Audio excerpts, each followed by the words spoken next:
The data is out. We've seen inflation, we've seen retail sales. That was supposed to be the big set of drivers for the week.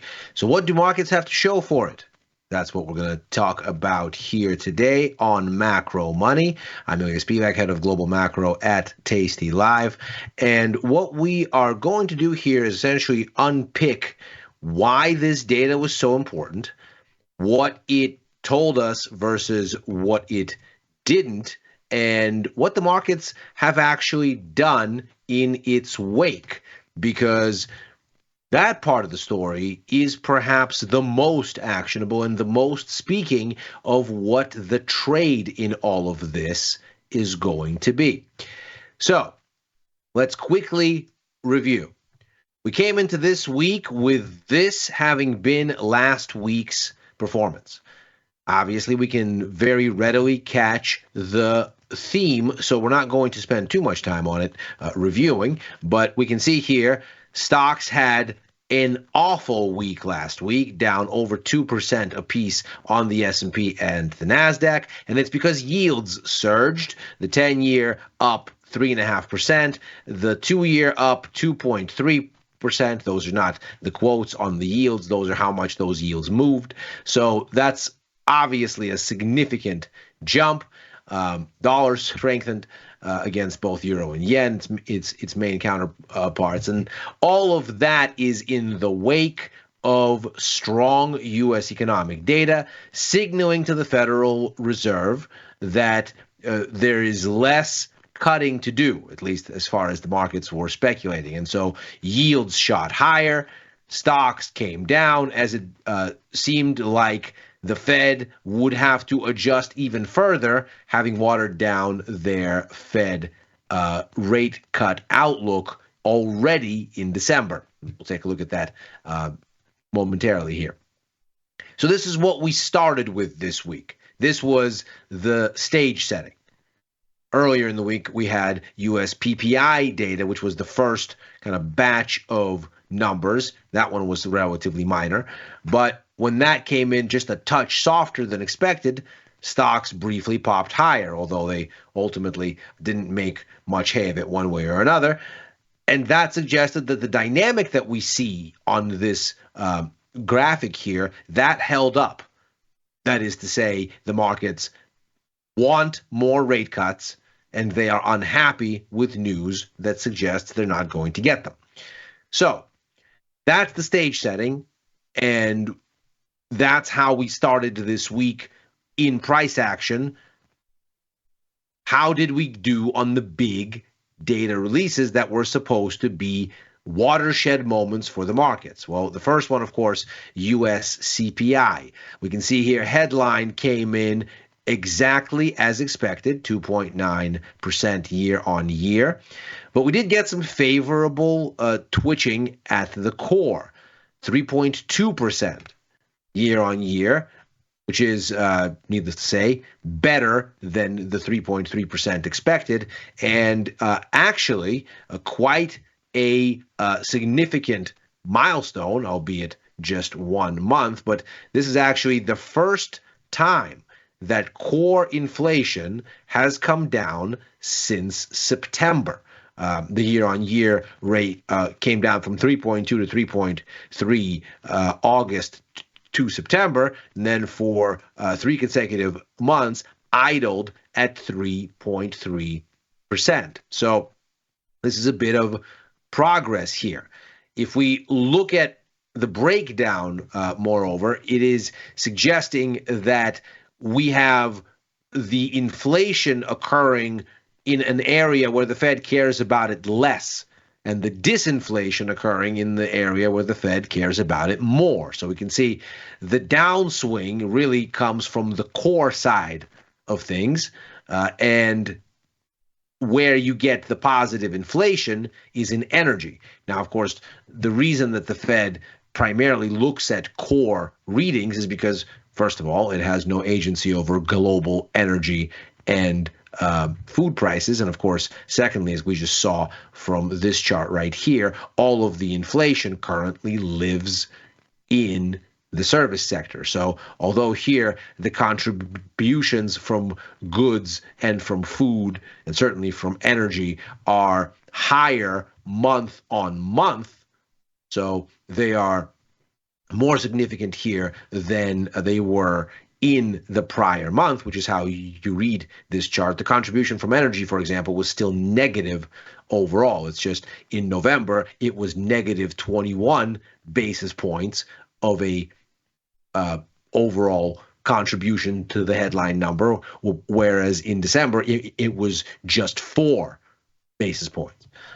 Similarly for food, similarly for energy, or similarly for goods, rather.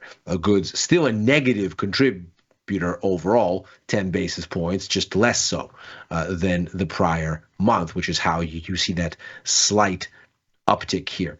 So the news favorable generally for if you're the Fed and certainly if you're the markets and you've been wanting reasons to worry less about yields. This suggests that the Fed is, in fact, seeing the things that it wants to be seeing. And so with that in mind, stocks roar higher when this happens. Bonds jump higher when this happens. Yields pull in. If we look at the internals of this report, we get some pretty favorable little tidbits as well. Now, obviously, this is here the month-on-month rise in headline CPI, but we can see the core is lower. And in fact, this is the first downtick in core since back here.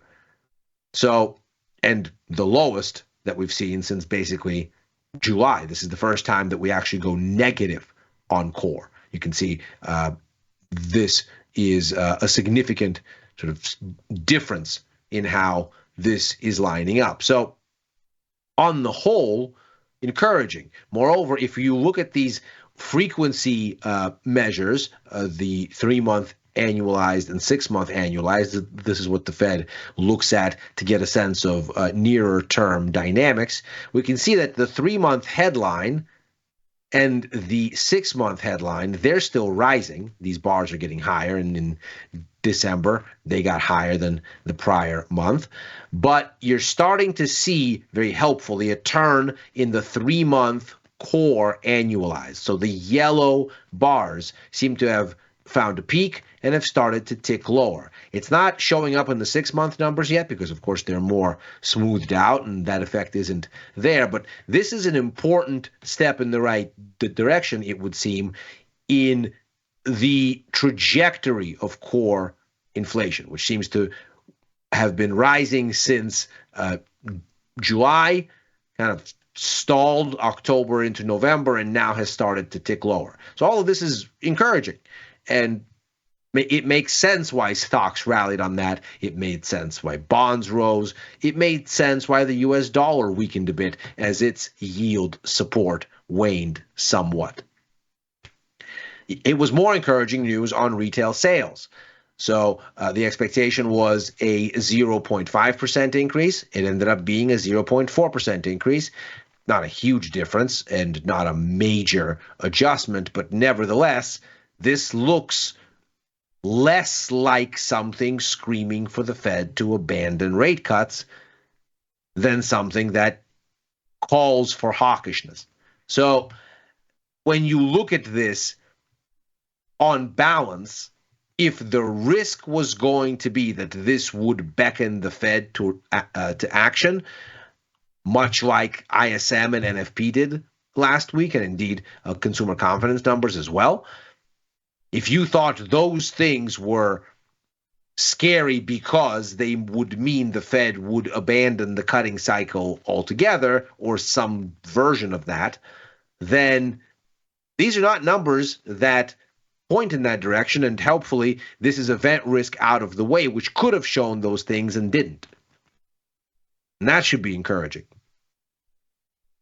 When we look at the year-on-year story here, we find that, yeah, there's a little bit of a down tick overall, but this is not the kind of weakness in retail sales Obviously, at some point, you look at a downtick in retail sales and you say, okay, well, this is overwhelmingly the growth engine for the U.S. economy, household consumption. And so you don't want it to fall too far. You just don't want the Fed to abandon rate cuts. You don't want to see retail sales crater. That would be a whole set of new concerns. And here you can see that that isn't what's going on. In fact, things have been relatively steady basically since the middle of 2023. You've wiggled this way and that, but on the whole, things are stable and remain so. So what does that mean?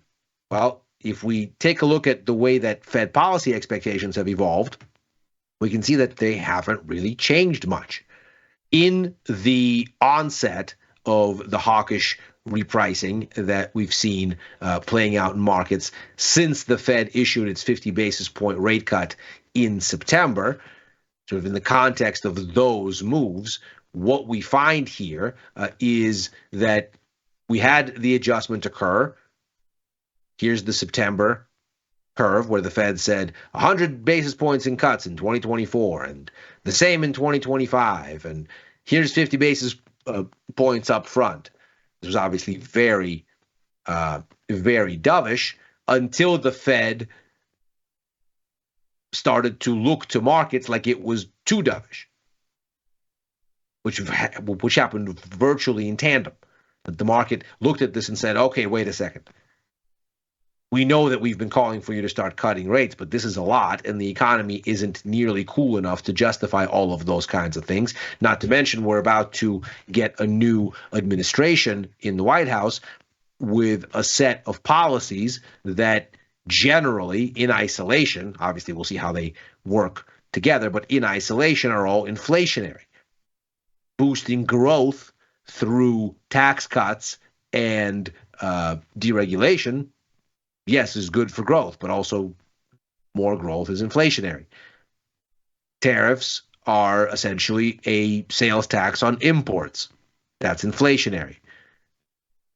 Disrupting labor markets and altering the supply of labor with any kind of deportation effort as a means of immigration stance adjustment. If that were to increase the price of labor, it would also increase the price of manufacturing or just generally doing virtually anything. That's inflationary. You can have any which debate on whether these things are good, bad, indifferent.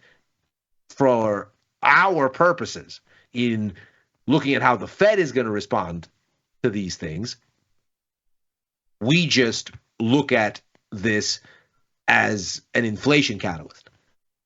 And so it isn't surprising that when the Fed gets very dovish in September, as it becomes increasingly likely that we're going to get another Trump administration, as the markets figure, well, the economy is already warming up after a more lackluster middle of the year, and we're getting this very dovish Fed at the time that the economy is warming up, and the new administration's fiscal policies are likely to favor a more inflationary bias. The Fed is probably overestimating how much easing it's going to do, reprice that. And that's what we watch here from September already by November. Notice the Fed meeting is immediately after the election. The election's on the 6th, the Fed meeting's on the 7th. Already by then, the meat of this adjustment has occurred. And so now the markets are looking toward rates at the end of this year closer to 4%, whereas in September it was sub 3. So note how much actual change has occurred in this entire situation since November. The Fed adjusted its summary of economic projections in December, but there's no real difference. There's no major change between November and December. By then, the move has already occurred. And now that we look at the curve in the wake of both last week and this week's data, and it's not much different. At this point, there is a rate cut from here to here. So that's about one cut. And then we get to the approach of another one toward the end of the year. So if we look at the overall tally now, we have 41 basis points for this year and 16 basis points for next year. Cumulatively, that's 57 basis points. And you can see here this wiggle in the orange curve here, where last week we went higher, and this week we almost fully erased that higher. So we're back to essentially where we were 2 weeks ago. Not a whole lot of change. Now, the markets, of course, were reactive to CPI as it happened, but this is still quite a bit more hawkish than the Fed's own outlook. Here's that summary of economic projections from the Fed's December meeting. This is the baseline against which we are pushing off. And we can see here, they obviously deliver on the 100 basis points for last year. We have 50 basis points that's now being baked in from 4.4 to 3.9 this year, and another 50 basis points for 2026 down to 3.4. So 50 and 50, that's 100 basis points this year. And next, the markets are close to half that because next year has almost no easing. The likelihood of even a single cut is suspect.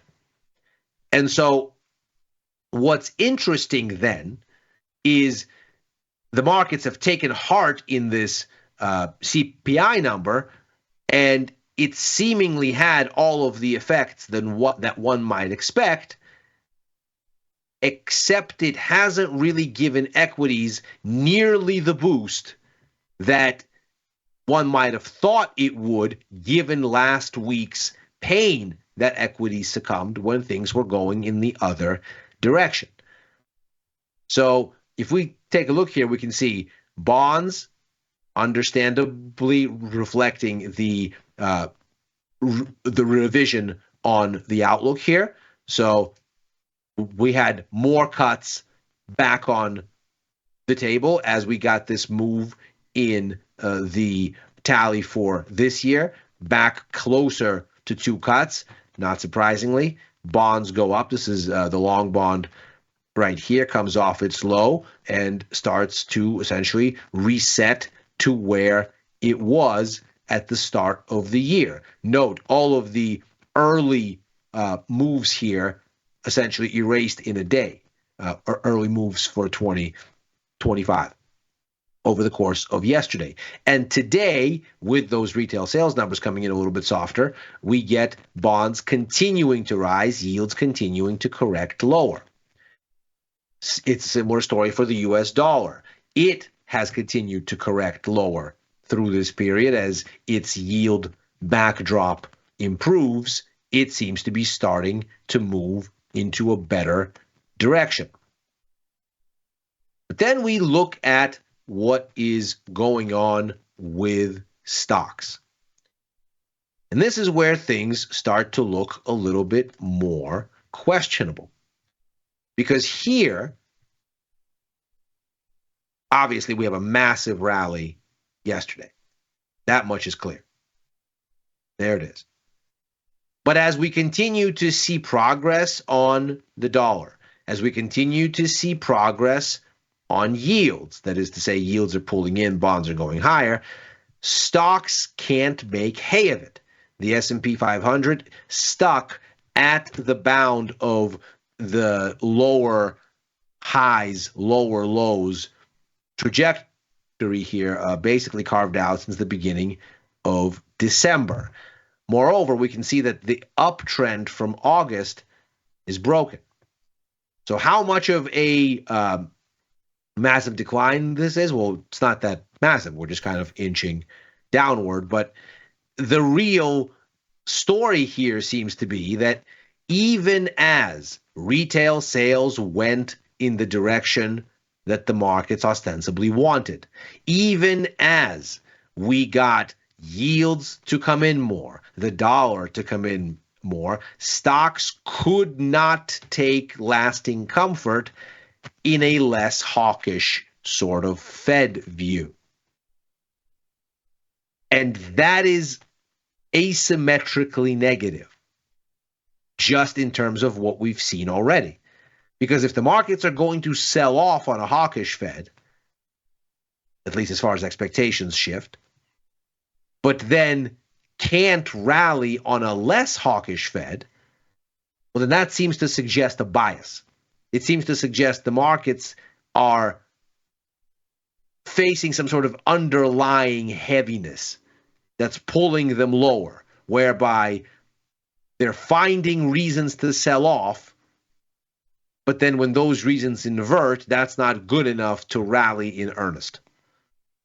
And of course, they rallied yesterday. That much is clear. But bonds kept going, the dollar kept going, the data kept looking right, and they couldn't do it for another day. This seems to imply that perhaps something more sinister is brewing in equity markets, and with a lull in U.S. economic data over the next week or so, and the path of that data anchored basically to zero relative to expectations. That is to say, we're starting to see data basically trued up to where analysts' models suspect the economy is. Now it's just a matter of sentiment. And if sentiment can't get this market to rally even under these circumstances, then it may be weak indeed. And that is Macro Money for today. As ever, we are here Monday through Thursday, right after Overtime, a show that I co-host with Dylan Radigan and Chris Vecchio, looking at the Wall Street close and where things may go therefrom. I'm on with Chris for Futures Power Hour Mondays and Fridays, Victor Jones for The Price of Truth on Tuesdays, back with Victor and Tom for First Call on Sundays, writing for the news and insights portion of tastylive.com, and commenting at Ilya Spivak on the platform formerly known as Twitter and Blue Sky. If you're watching on YouTube, like and subscribe. Thanks for watching. Macro Money's back next week.